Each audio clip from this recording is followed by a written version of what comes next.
ಎಲ್ಲ ನನ್ನ ಮುದ್ದು ವಿದ್ಯಾರ್ಥಿಗಳಿಗೆ ರ್ಯಾಂಕರ್ ಸ್ಟಡಿ ಸರ್ಕಲ್ಗೆ ಸ್ವಾಗತ. ಈ ವಿಡಿಯೋವನ್ನು ನೋಡಿದವರು ಲೈಕ್ ಮಾಡಿ ಮತ್ತು ಪ್ರಥಮ ಬಾರಿ ನಮ್ಮ ಚಾನಲ್ಗೆ ಬಂದಿದ್ದಲ್ಲಿ ಸಬ್ಸ್ಕ್ರೈಬ್ ಮಾಡ್ಕೊಳ್ಳಿ.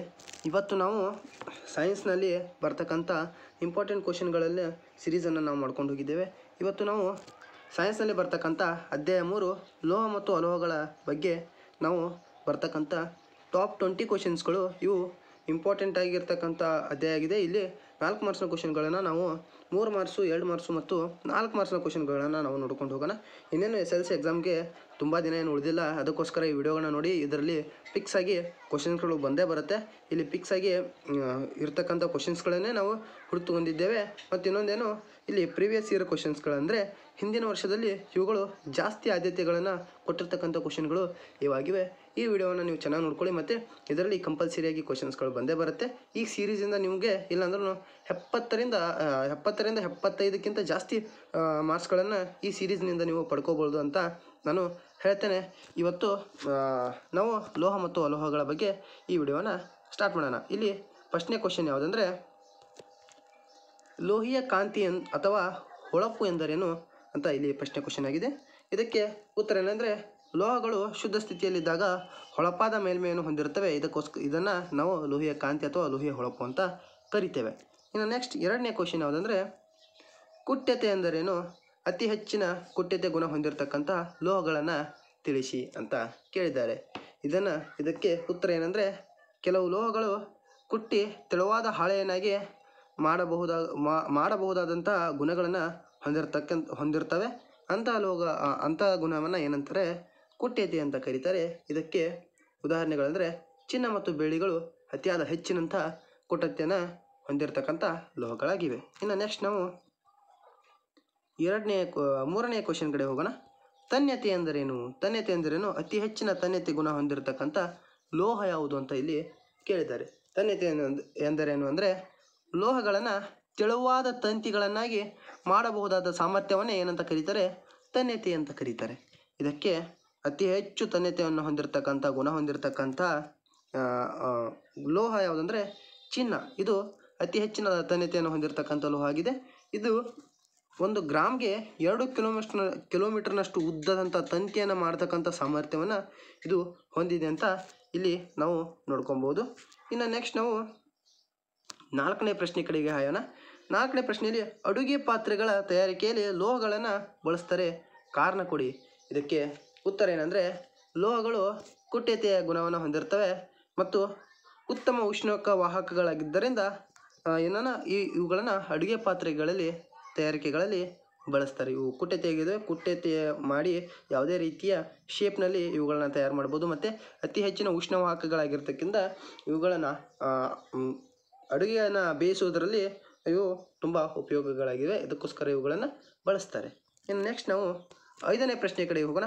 ಶಾಬ್ದನ ಎಂದರೇನು ಅಂತ ಇಲ್ಲಿ ಕೇಳಿದರೆ, ಶಾಬ್ದನ ಎಂದರೆ ಗಟ್ಟಿಯಾದ ಮೇಲ್ಮೆಗೆ ಬಡಿದಾಗ ಏನು ಮಾಡ್ತದೆ?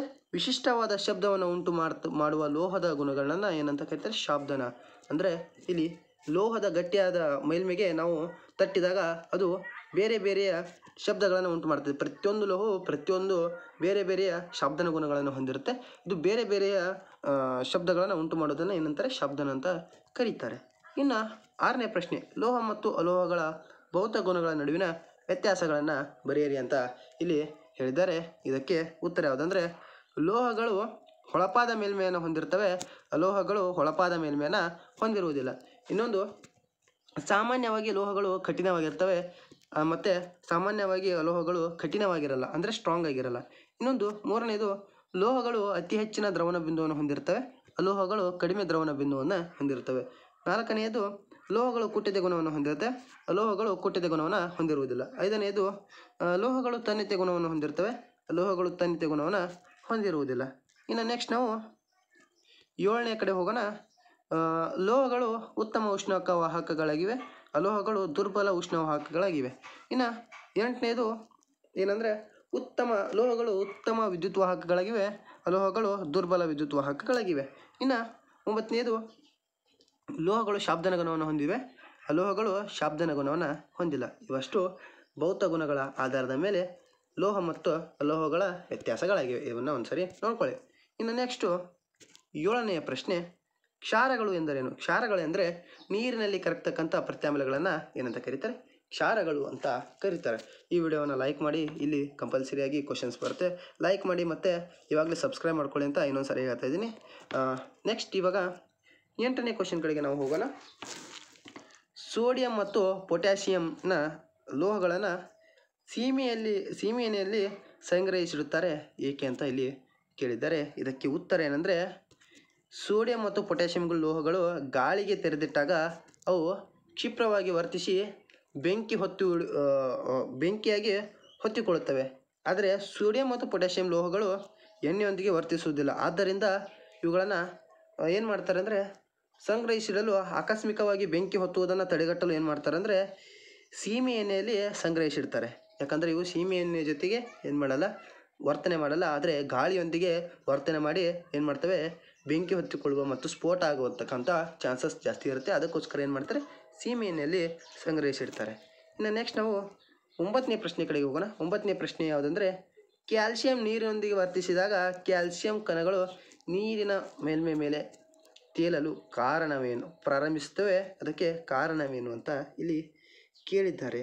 ಇದಕ್ಕೆ ಉತ್ತರ ಏನಂದರೆ, ಕ್ಯಾಲ್ಸಿಯಂ ಲೋಹವು ನೀರಿನೊಂದಿಗೆ ವರ್ತಿಸಿದಾಗ ಏನು ಮಾಡ್ತದೆ ಅಂದರೆ ಕ್ಯಾಲ್ಸಿಯಂ ಹೈಡ್ರಾಕ್ಸೈಡ್ ಉಂಟಾಗ್ತದೆ ಮತ್ತು ಹೈಡ್ರೋಜನ್ ಅನಿಲವನ್ನು ಬಿಡುಗಡೆ ಮಾಡ್ತದೆ. ಆ ಹೈಡ್ರೋಜನ್ ಉತ್ಪತ್ತಿಯಾಗಿರ್ತಕ್ಕಂಥ ಹೈಡ್ರೋಜನ್ ಅನಿಲ ಏನಿರುತ್ತೆ, ಆ ಹೈಡ್ರೋಜನ್ ಅನಿಲವು ಲೋಹ ಏನಿರ್ತದಲ್ಲ, ಇದು ಲೋಹದ ಮೇಲ್ಮೈ ಮೇಲೆ ಅಂಟಿಕೊಂಡು, ಕ್ಯಾಲ್ಸಿಯಂ ಲೋಹದ ಮೇಲ್ಮೈ ಅಂಟಿಕೊಂಡು ಏನು ಮಾಡ್ತದೆ ಅಂದರೆ ಕ್ಯಾಲ್ಸಿಯಮನ್ನು ತೇಲೋ ಥರ ಮಾಡುತ್ತೆ. ನೀರಿನ ಮೇಲ್ಮೈ ಮೇಲೆ ತೇಲೋ ಥರ ಮಾಡಿ ಏನು ಮಾಡುತ್ತೆ, ಅದನ್ನು ತೇಲುವಂತೆ ತೋರಿಸುತ್ತೆ. ಇನ್ನು ನೆಕ್ಸ್ಟ್ ನಾವು 10ನೇ ಪ್ರಶ್ನೆ ಕಡೆಗೆ ಹೋಗೋಣ. ಮ್ಯಾಗ್ನೀಷಿಯಂ ಮತ್ತು ಮ್ಯಾಂಗನೀಸ್ ಹೊರತುಪಡಿಸಿ ಇತರೆ ಲೋಹಗಳು ನೈಟ್ರಿಕ್ ಆಮ್ಲದ ಜೊತೆಗೆ ವರ್ತಿಸಿದಾಗ ಹೈಡ್ರೋಜನ್ ಅನಿಲವನ್ನು ಬಿಡುಗಡೆ ಮಾಡುವುದಿಲ್ಲ. ಈ ಹೇಳಿಕೆಯನ್ನು ಸಮರ್ಥಿಸಿ ಕಾರಣ ಕೊಡಿ ಅಂತ ಇಲ್ಲಿ ಕೇಳಿದ್ದಾರೆ. ಇದಕ್ಕೆ ಉತ್ತರವನ್ನು ನಾವು ನೋಡೋಣ. ನೈಟ್ರಿಕ್ ಆಮ್ಲವು ಪ್ರಬಲ ಉತ್ಕರ್ಷಕವಾಗಿದೆ. ಅಂದರೆ ಇದು ಆಕ್ಸಿಜನ್ನ ಹೀರಿಕೊಳ್ತಕ್ಕಂಥ ಶಕ್ತಿಯನ್ನು ಹೊಂದಿದೆ. ಇದು ನೈಟ್ರಿಕ್ ಆಮ್ಲವು ಉತ್ಪತ್ತಿಯಾದ ಹೈಡ್ರೋಜನನ್ನು ಉತ್ಕರ್ಷಿಸಿ ನೀರನ್ನು ಉಂಟು ಮಾಡುತ್ತದೆ ಮತ್ತು ಸ್ವತಃ ಯಾವುದಾದರೂ ಒಂದು ನೈಟ್ರೋಜನ್ ಆಕ್ಸೈಡ್ ಅಂದರೆ N2O NO2 ಆಗಿ ಅಪಕರ್ಷಣ ಹೊಂದುತ್ತದೆ. ಇಲ್ಲಿ ಏನು ಮಾಡುತ್ತದೆ ಅಂದರೆ ಅದು ಒಂದು ಉತ್ಕರ್ಷಣಕಾರಿಯಾಗಿರೋದ್ರಿಂದ ಏನು ಮಾಡ್ತದೆ ಅಂದರೆ ಅದು ವರ್ತನೆ ಮಾಡಿದಾಗ ಏನು ಮಾಡ್ತದೆ, ಲೋಹದೊಂದಿಗೆ ವರ್ತನೆ ಮಾಡಿದಾಗ ಏನು ಮಾಡ್ತದೆ ಅಂದರೆ ನೈಟ್ರಿಕ್ ಆಮ್ಲವು ಹೈಡ್ರೋಜನನ್ನು ಉತ್ಕರ್ಷಿಸಿ, ಅಂದರೆ ಹೈಡ್ರೋಜನನ್ನು ಹೀರಿಕೊಂಡು ಏನು ಮಾಡ್ತದೆ, ನೀರನ್ನು ಉಂಟು ಮಾಡುತ್ತದೆ ಅಥವಾ ಏನು ಮಾಡ್ತದೆ, ಸ್ವತಃ ತಾನೇ ನೈಟ್ರೋಜನ್ ಆಕ್ಸೈಡ್ ಆಗಿ ಪರಿವರ್ತನೆ ಆಗ್ತಕ್ಕಂಥ ಗುಣವನ್ನು ಇದು ಹೊಂದಿದೆ. ಅದಕ್ಕೋಸ್ಕರ ಇದು ಹೈಡ್ರೋಜನ್ ಅನಿಲವನ್ನು ಬಿಡುಗಡೆ ಮಾಡಲ್ಲ. ಮಾಡೋಕ್ಕೆ ಬಿಡಲ್ಲ, ಅದೇ ಹೀರ್ಕೊಳ್ಳುತ್ತೆ ಮತ್ತು ಸಂಯುಕ್ತ ವಸ್ತುವಾಗಿ ಪರಿವರ್ತನೆ ಆಗುತ್ತೆ ಅಂತ ಇಲ್ಲಿ ನಾವು ಹೇಳ್ಬೋದು. ಇನ್ನು ನೆಕ್ಸ್ಟು 11ನೇ ಪ್ರಶ್ನೆ ಕಡೆ ನಾವು ಹೋಗೋಣ. ಅಯಾನಿಕ್ ಸಂಯುಕ್ತಗಳ ಲಕ್ಷಣಗಳನ್ನು ಇಲ್ಲಿ ತಿಳಿಸಿ ಅಂತ ಹೇಳಿದ್ದಾರೆ. ಇಲ್ಲಿ 1ನೇ ಗುಣ ಯಾವುದಂದರೆ ಘನಸ್ಫಟಕೀಯ ವಸ್ತುಗಳಾಗಿವೆ. ಇನ್ನೊಂದು ಹೆಚ್ಚಿನ ಕರಗುವ ಬಿಂದು ಮತ್ತು ಕುದಿಯುವ ಬಿಂದುಗಳನ್ನು ಹೊಂದಿವೆ. ಇವು ನೀರಿನಲ್ಲಿ ವಿಲೀನವಾಗುತ್ತವೆ ಮತ್ತು ಸಾವಯವ ದ್ರಾವಣಗಳಾದ ಸೀಮೆ ಎಣ್ಣೆ, ಪೆಟ್ರೋಲ್ನೊಂದಿಗೆ ವಿಲೀನಗೊಳ್ಳುವುದಿಲ್ಲ, ನೀರಿನೊಂದಿಗೆ ಮಾತ್ರ ವಿಲೀನಗೊಳ್ಳುತ್ತವೆ. ಇನ್ನು 4ನೇದು ಅಂದರೆ ಘನ ಸ್ಥಿತಿಯಲ್ಲಿದ್ದಾಗ ವಿದ್ಯುತ್ತನ್ನು ಹರಿಯಲು ಬಿಡುವುದಿಲ್ಲ, ಆದರೆ ದ್ರವಿತ ಸ್ಥಿತಿಯಲ್ಲಿ ಏನು ಮಾಡ್ತವೆ, ಒಳ್ಳೆಯ ವಿದ್ಯುತ್ ವಾಹಕಗಳು ಇವು ಆಗಿವೆ ಅಂತ ನಾವು ಹೇಳ್ಬೋದು. ಇವಾಗ ನಾವು ಅರ್ಧ ವಿಡಿಯೋನ ಮುಗಿಸಿದ್ದೇವೆ. ಇನ್ನೂ ಯಾರ್ಯಾರು ನಮ್ಮ ವಿಡಿಯೋನ ಲೈಕ್ ಮಾಡಿಲ್ಲ, ಪ್ಲೀಸ್ ಎಲ್ಲರೂ ಲೈಕ್ ಮಾಡಿ, ಸಬ್ಸ್ಕ್ರೈಬ್ ಮಾಡಿ ಅಂತ ಇನ್ನೊಂದು ಸಾರಿ ಹೇಳ್ತಾ ಇದ್ದೇನೆ. ಪ್ಲೀಸ್ ಎಲ್ಲ ವಿದ್ಯಾರ್ಥಿಗಳು ನೀವು ಲೈಕ್ ಮಾಡಿ, ಸಬ್ಸ್ಕ್ರೈಬ್ ಮಾಡಿ. ಹೀಗೆ ನೀವು ಲೈಕ್ ಮಾಡೋದು, ಸಬ್ಸ್ಕ್ರೈಬ್ ಮಾಡೋದರಿಂದ ನಮಗೆ ತುಂಬ ಮೋಟಿವೇಶನ್ ಸಿಗುತ್ತೆ. ಇನ್ನು ನೆಕ್ಸ್ಟ್ ನಾವು 12ನೇ ಕ್ವಶನ್ ಕಡೆ ಹೋಗೋಣ. ಅಯಾನಿಕ್ ಸಂಯುಕ್ತಗಳು ಸ್ವಲ್ಪ ಮಟ್ಟಿಗೆ ಕಠಿಣವಾದ ಘನ ಸ್ಫಟಕೀಯ ವಸ್ತುಗಳಾಗಿವೆ ಏಕೆ ಅಂತ ಇಲ್ಲಿ ಕೇಳಿದ್ದಾರೆ. ಇದಕ್ಕೆ ಉತ್ತರ ಏನಂದರೆ ಅಯಾನಿಕ್ ಸಂಯುಕ್ತಗಳು ಧನ ಮತ್ತು ಋಣ ಅಯಾನುಗಳ ನಡುವಿನ ಪ್ರಬಲ ಆಕರ್ಷಣ ಬಂಧಗಳಿಂದ ಮಾರ್ಪಟ್ಟಿದೆ. ಆದ್ದರಿಂದ ಇದು ಸ್ವಲ್ಪ ಮಟ್ಟಿಗೆ ಕಠಿಣವಾದಂಥ ಘನಸ್ಫಟಕೀಯ ವಸ್ತುಗಳಾಗಿವೆ. ಯಾಕಂದರೆ ಇಲ್ಲಿ ಧನ ಮತ್ತು ಋಣ, ಪಾಸಿಟಿವ್ ಮತ್ತು ನೆಗೆಟಿವ್ ಅಯಾನುಗಳ ನಡುವಿನ ಪ್ರಬಲ ಆಕರ್ಷಣ ಬಲವನ್ನು ಹೊಂದಿರ್ತವೆ. ಅದಕ್ಕೋಸ್ಕರ ಇವು ಸ್ವಲ್ಪ ಮಟ್ಟಿಗೆ ಏನಾಗಿರ್ತವೆ, ಕಟ್ಟಿಗೆನ ಘನ ಸ್ಫಟಿಕೀಯ ವಸ್ತುಗಳಾಗಿ ಮಾರ್ಪಟ್ಟಿರ್ತವೆ. ಇನ್ನು ನೆಕ್ಸ್ಟ್ ನಾವು 13ನೇ ಪ್ರಶ್ನೆ ಕಡೆಗೆ ಹೋಗೋಣ. ಅಯಾನಿಕ್ ಸಂಯುಕ್ತಗಳ ನಡುವೆ ಸಂಯುಕ್ತಗಳು ಹೆಚ್ಚಿನ ಕರಗುವ ಬಿಂದು ಮತ್ತು ಕುದಿಯುವ ಬಿಂದುಗಳನ್ನು ಹೊಂದಿರ್ತವೆ. ಯಾಕೆ ಅಂತ ಕೇಳಿದ್ದಾರೆ. ಅಯಾನಿಕ್ ಸಂಯುಕ್ತಗಳ ಬಗ್ಗೆ ಹೆಚ್ಚಿನ ಕ್ವಶನ್ಗಳ ಕೇಳ್ತಾರೆ. ಅಯಾನಿಕ್ ಸಂಯುಕ್ತಗಳನ್ನು ನೀವು ನೋಡ್ಕೊಳ್ಳೇಬೇಕು. ಅದಕ್ಕೋಸ್ಕರ ನಾವು ಜಾಸ್ತಿ ಕ್ವಶನ್ಗಳನ್ನು ಅದರ ಮೇಲೇ ಕೇಳಿದ್ದೇವೆ. ಅಯಾನಿಕ್ ಸಂಯುಕ್ತಗಳ ಅಣುಗಳು ನಡುವಿನ ಪ್ರಬಲ ಅಯಾನಿಕ್ ಬಂಧವನ್ನು ಒಡೆಯಲು ಹೆಚ್ಚಿನ ಶಕ್ತಿ ಬೇಕಾಗ್ತದೆ. ಅದಕ್ಕೋಸ್ಕರ ಏನು ಮಾಡ್ತವೆ, ಇವು ಹೆಚ್ಚಿನ ಕರಗುವ ಬಿಂದು ಮತ್ತು ಕುದಿಯುವ ಬಿಂದುವನ್ನು ಹೊಂದಿರ್ತವೆ. ಯಾಕಂದರೆ ಅಯಾನಿಕ್ ಸಂಯುಕ್ತಗಳ ನಡುವೆ ಹೆಚ್ಚಿನ ಸ್ಟ್ರಾಂಗೆಸ್ಟ್ ಬಾಂಡ್ ಅಂದರೆ ಪ್ರಬಲ ಅಯಾನಿಕ್ ಬಂಧವನ್ನು ಹೊಂದಿರ್ತವೆ. ಅದನ್ನು ಒಡೆಯೋಕ್ಕೆ ಏನು ಬೇಕಾಗ್ತದೆ ಅಂದ್ರೆ ಜಾಸ್ತಿ ಶಕ್ತಿ ಬೇಕಾಗ್ತದೆ. ಅದಕ್ಕೋಸ್ಕರ ಏನೋ ಹೆಚ್ಚಿನ ಕರಗುವ ಮತ್ತು ಕುದಿಯುವ ಬಿಂದುಗಳನ್ನು ಇದು ಹೊಂದಿರುತ್ತೆ. ಇನ್ನು ನೆಕ್ಸ್ಟ್ 14ನೇ ಕ್ವಶನ್ ಅಂದರೆ ಕಾಸುವಿಕೆ ಎಂದರೇನು, ಉದಾಹರಣೆ ಕೊಡಿ ಅಂತ ಇಲ್ಲಿ ಕೇಳಿದ್ದಾರೆ. ಇದಕ್ಕೆ ಉತ್ತರ ಏನಂದರೆ ಕಾರ್ಬೋನೇಟ್ ಅದುರುಗಳನ್ನು ಕಡಿಮೆ ಗಾಳಿಯಲ್ಲಿ ನೋಡಿ, ಕಾರ್ಬೋನೇಟ್ ಅದುರುಗಳನ್ನು ಕಡಿಮೆ ಗಾಳಿಯಲ್ಲಿ ಹೆಚ್ಚಿನ ಉಷ್ಣತೆಯಲ್ಲಿ ಕಾಸುವ ಮೂಲಕ ಆಕ್ಸೈಡ್ಗಳಾಗಿ ಪರಿವರ್ತನೆ ಮಾಡುವ ಕ್ರಿಯೆಯನ್ನೇ ಏನಂತ ಕರೀತಾರೆ ಅಂದರೆ ಕಾಸುವಿಕೆ ಅಂತ ಕರೀತಾರೆ. ಇನ್ನು ನೆಕ್ಸ್ಟ್ ನಾವು 15ನೇ ಪ್ರಶ್ನೆ ಕಡೆಗೆ ಹೋಗೋಣ. 15ನೇ ಪ್ರಶ್ನೆ ಯಾವುದಂದರೆ ಹುರಿಯುವಿಕೆ ಅಂತ ಇದೆ ನೋಡಿ. ಹುರಿಯುವಿಕೆಗೆ ಏನಂದರೆ ಸಲ್ಫೈಟ್ನ ಆಧಾರವನ್ನು ಏನು ಹೆಚ್ಚಿನ ಗಾಳಿಯಲ್ಲಿ, ಅಲ್ಲಿ ಕಾಯಿಸುವಿಕೆಯಲ್ಲಿ ಕಾರ್ಬೋನೇಟ್ನ ಆಧಾರವನ್ನು ಕಡಿಮೆ ಗಾಳಿಯಲ್ಲಿ ಕಾಯಿಸ್ತಾರೆ. ಇಲ್ಲಿ ಹುರಿಯುವಿಕೆಯಲ್ಲಿ ಸಲ್ಫೈಟ್ನ ಆಧಾರವನ್ನು ಏನು ಮಾಡ್ತಾರೆ, ಹೆಚ್ಚಿನ ಗಾಳಿಯಲ್ಲಿ ಹೆಚ್ಚಿನ ಉಷ್ಣತೆಯಲ್ಲಿ ಕಾಯಿಸುವ ಮೂಲಕ ಆಕ್ಸೈಡ್ಗಳಾಗಿ ಪರಿವರ್ತಿಸುವ ಕ್ರಿಯೆಯನ್ನು ಏನಂತಾರೆ, ಹುರಿಯುವಿಕೆ ಅಂತ ಇಲ್ಲಿ ಕರೀತಾರೆ. ಇನ್ನು ನೆಕ್ಸ್ಟು 16ನೇ ಪ್ರಶ್ನೆ ಥರ್ಮೈಟ್ ಕ್ರಿಯೆ ಎಂದರೇನು, ಥರ್ಮೈಟ್ ಕ್ರಿಯೆಯ 2 ಉಪಯೋಗಗಳನ್ನು ಇಲ್ಲಿ ತಿಳಿಸಿ ಅಂತ ಹೇಳಿದ್ದಾರೆ. ಇದಕ್ಕೆ ನಾವು ಉತ್ತರವನ್ನು ನೋಡ್ಕೊಂಡು ಹೋಗೋಣ. ಅಲ್ಯೂಮಿನಿಯಂನೊಂದಿಗೆ ಕಬ್ಬಿಣದ ಸಲ್ಫೈಟ್ ಅಂದರೆ Fe2O3 ಆಕ್ಸೈಡ್ ಕಬ್ಬಿಣದ ಆಕ್ಸೈಡ್ Fe2O3 ವರ್ತಿಸಿದಾಗ ಉಂಟಾಗುವ ಸ್ಥಾನಪಲ್ಲಟ ಕ್ರಿಯೆಯು ಅತಿ ಹೆಚ್ಚು ಬಹಿರುಷ್ಣಕ ಕ್ರಿಯೆಯಾಗಿದೆ. ಅತ್ಯಂತ ಹೆಚ್ಚಿನ ಪ್ರಮಾಣದಲ್ಲಿ ಉಷ್ಣತೆಯನ್ನು ಬಿಡುಗಡೆ ಮಾಡುತ್ತದೆ. ಆದ್ದರಿಂದ ಉತ್ಪತ್ತಿಯಾಗ್ತಕ್ಕಂಥ ಲೋಹಗಳು ದ್ರವಿತ ಸ್ಥಿತಿಯಲ್ಲಿ ಬರುತ್ತವೆ. ಈ ಕ್ರಿಯೆಯನ್ನು ಏನಂತ ಕರೀತಾರೆ, ಥರ್ಮೈಟ್ ಕ್ರಿಯೆ ಅಂತ ಕರೀತಾರೆ. ಏನಂದರೆ ಇವೆರಡುಗಳು ವರ್ತಿಸಿದಾಗ ಏನಾಗ್ತದೆ, ಅತಿ ಹೆಚ್ಚಿನ ಬಹಿರುಷ್ಣಕ ಕ್ರಿಯೆಯಾಗಿದೆ. ಇಲ್ಲಿ ಹೆಚ್ಚಿನ ಉಷ್ಣವು ಬಿಡುಗಡೆಯಾಗಿ ಅಲ್ಲಿ ಉತ್ಪನ್ನವಾಗ್ತಕ್ಕಂಥ ಲೋಹಗಳು ಏನಾಗ್ತವೆ, ದ್ರವ ರೂಪದಲ್ಲಿ ಪರಿವರ್ತನೆ ಆಗ್ತವೆ. ಇದನ್ನು ಏನಂತ ಕರೀತಾರೆ, ಥರ್ಮೈಟ್ ಕ್ರಿಯೆ ಅಂತ ಕರೀತಾರೆ. ಇದರ ಉಪಯೋಗಗಳನ್ನು ನಾವು ನೋಡ್ಕೊಂಡು ಹೋಗೋಣ. ಥರ್ಮೈಟ್ ಕ್ರಿಯೆಯ ಉಪಯೋಗಗಳು ಏನಂದರೆ ರೈಲ್ವೆ ಹಳಿ ಜೋಡಣೆಯಲ್ಲಿ ಇದನ್ನು ಬಳಸ್ತಾರೆ. ಮುರಿದ ಯಂತ್ರ ಭಾಗಗಳನ್ನು ಜೋಡಣೆಯಲ್ಲಿ ಇದನ್ನು ಬಳಸ್ತಾರೆ. ಇನ್ನು ನೆಕ್ಸ್ಟು ಸಾಕ್ಷರತೆ ಎಂದರೇನು, ಇದು 1ನೇ ಅಧ್ಯಾಯದಲ್ಲೂ ಕೂಡ ಬಂದಿರತಕ್ಕಂಥ ಕ್ವಶನ್ ಆಗಿದ್ದು ಇಲ್ಲಿ 3ನೇ ಅಧ್ಯಾಯದಲ್ಲೂ ಇದನ್ನು ಕೇಳಿದ್ದಾರೆ. ಸಾಕ್ಷರತೆ ಎಂದರೇನು, ಲೋಹವು ತನ್ನ ಸುತ್ತಮುತ್ತಲಿನ ವಸ್ತುಗಳಾದಂಥ ತೇವಾಂಶ, ಆಮ್ಲ ಇತ್ಯಾದಿಗಳೊಂದಿಗೆ ವರ್ತಿಸಿ ಹಾಳಾಗುವುದನ್ನು ಅಥವಾ ನಶಿಸಿ ಹೋಗುವುದನ್ನು ಏನಂತ ಕರೀತಾರೆ, ಸಾಕ್ಷರಣ ಅಂತ ಇಲ್ಲಿ ಕರೀತಾರೆ.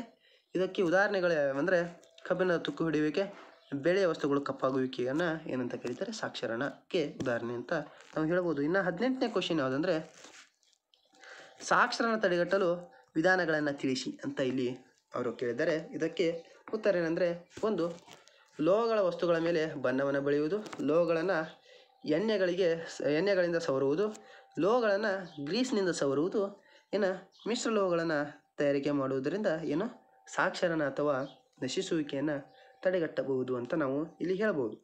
ಇನ್ನು ನೆಕ್ಸ್ಟು 19ನೇ ಕ್ವಶನ್ನು ಮಿಶ್ರ ಲೋಹಗಳು ಎಂದರೇನು ಅಂತ ಇಲ್ಲಿ ಕೇಳಿದ್ದಾರೆ. ಇದು ಇಂಪಾರ್ಟೆಂಟ್ ಕ್ವಶನ್ನು, 1 ಮಾರ್ಕ್ಸ್ಗೆ ಅಥವಾ 2 ಮಾರ್ಕ್ಸ್ಗೆ ಕೇಳ್ತಾರೆ. ಉದಾಹರಣೆಯೊಂದಿಗೆ ಕೇಳುವಂಥ ಚಾನ್ಸಸ್ ಕೂಡ ಜಾಸ್ತಿ ಇರುತ್ತೆ. ಇನ್ನು ನೆಕ್ಸ್ಟು ಇದಕ್ಕೆ ಉತ್ತರ ಏನಂದರೆ 2 ಅಥವಾ ಹೆಚ್ಚು ಲೋಹ ಅಥವಾ ಲೋಹಗಳ ಸಮರೂಪ ಮಿಶ್ರಣವನ್ನು ಏನಂತ ಕರೀತಾರೆ, ಮಿಶ್ರ ಲೋಹ ಅಂತ ಕರೀತಾರೆ. ಇನ್ನೊಂದು ಸರಿ ನೋಡ್ಕೊಳ್ಳಿ, 2 ಅಥವಾ ಹೆಚ್ಚು ಲೋಹ ಅಥವಾ ಅಲೋಹಗಳ ಸಮರೂಪ ಮಿಶ್ರಣವನ್ನು ಏನಂತ ಕರೀತಾರೆ, ಮಿಶ್ರ ಲೋಹ ಅಂತ ಕರೀತಾರೆ. ಇನ್ನು ನೆಕ್ಸ್ಟ್ ನಾವು ಲಾಸ್ಟ್ ಕ್ವಶನ್ ಮತ್ತು 20ನೇ ಕ್ವಶನ್ ಯಾವುದಂದರೆ ಬೆಸುಗೆ ಲೋಹದ ಘಟಕಗಳು ಯಾವುವು. ಬೆಸುಗೆ ಲೋಹವನ್ನು ವಿದ್ಯುತ್ ತಂತಿಗಳಲ್ಲಿ ಬೇಯಿಸುವ ಕೆಲಸಗಳಲ್ಲಿ ಉಪಯೋಗಿಸುತ್ತಾರೆ. ಯಾಕೆ ತಿಳಿಸಿ ಅಂತ ಇಲ್ಲಿ ಕೇಳಿದ್ದಾರೆ. ಇದಕ್ಕೆ ಉತ್ತರವನ್ನು ನಾವು ನೋಡ್ಕೊಂಡು ಹೋಗೋಣ. ಅವುಗಳ ಘಟಕಗಳು ಯಾವುವಂದರೆ ಸೀಸ ಮತ್ತು ತವರ, ಇವು ಬೆಸುಗೆ ಲೋಹಗಳಂತ ಕರಿಬೋದು ನಾವು. ಇದು ಏನಂದರೆ ಸೀಸ ಮತ್ತು ತವರು ಇದರ ಘಟಕಗಳು. ಸೀಸ ಮತ್ತು ತವರಿನಿಂದ ಬೆಸುಗೆ ಲೋಹವನ್ನು ತಯಾರಿಕೆ ಮಾಡ್ತಾರೆ. ಇದು ಬೆಸುಗೆ ಲೋಹ ಅನ್ನೋದು ಒಂದು ಮಿಶ್ರ ಲೋಹ. ಇವುಗಳು ಸೀಸ ಮತ್ತು ತವರಿನಿಂದ ತಯಾರಾಗಿರುತ್ತೆ. ಈ ಬೆಸುಗೆ ಲೋಹವನ್ನು ಯಾಕೆ ವಿದ್ಯುತ್ ತಂತಿಗಳ ಬೇಯಿಸುವಿಕೆ ಕ್ರಿಯೆಯಲ್ಲಿ ಬಳಸ್ತಾರೆ ಅಂದರೆ, ಇವು ಕಡಿಮೆ ದ್ರವಣ ಬಿಂದುವನ್ನು ಹೊಂದಿರ್ತವೆ. ಆದ್ದರಿಂದ ಬೆಸುಗೆ ಲೋಹವನ್ನು ವಿದ್ಯುತ್ ತಂತಿಗಳನ್ನು ಬೇಯಿಸುವ ಕ್ರಿಯೆಯಲ್ಲಿ ಬಳಸ್ತಾರೆ ಅಂತ ನಾವು ಹೇಳ್ಬೋದು.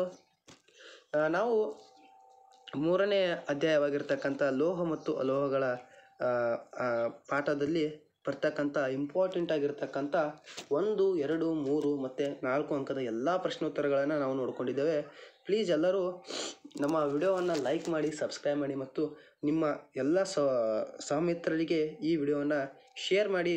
ಮತ್ತು ಇಲ್ಲಿ ಬರ್ತಕ್ಕಂಥ ಕ್ವಶನ್ಸ್ಗಳು ತುಂಬ ಇಂಪಾರ್ಟೆಂಟ್ ಆಗಿರ್ತಕ್ಕಂಥ ಕ್ವಶನ್ಸ್ಗಳಾಗಿವೆ. ನೀವು ಬೇಕಾದರೆ ನೋಡ್ಕೊಳ್ಳಿ. ಎಲ್ಲ ಪ್ರೀವಿಯಸ್ ಇಯರ್ ಕ್ವಶನ್ಸಲ್ಲಿ ಈ ಕ್ವಶನ್ಸ್ಗಳನ್ನು ಕಂಪಲ್ಸರಿಯಾಗಿ ಕೇಳಿರ್ತಾರೆ. ಸೊ ಎಲ್ಲರೂ ನೋಡ್ಕೊಳ್ಳಿ. ಮತ್ತು ನಿಮ್ಮ ಎಕ್ಸಾಮ್ಗಳಲ್ಲಿ ಒಳ್ಳೆಯ ಅಂಕಗಳನ್ನು ಪಡೆದುಕೊಳ್ಳಿ. ಇನ್ನೇನು ಎಕ್ಸಾಮ್ ತುಂಬ ಸಮೀಪನೇ ಬರ್ತಾಯಿವೆ. ಅದಕ್ಕೋಸ್ಕರ ಈ ವಿಡಿಯೋವನ್ನು ನಾನು ಮಾಡಿ ಹಾಕ್ತಾ ಇದ್ದೀನಿ.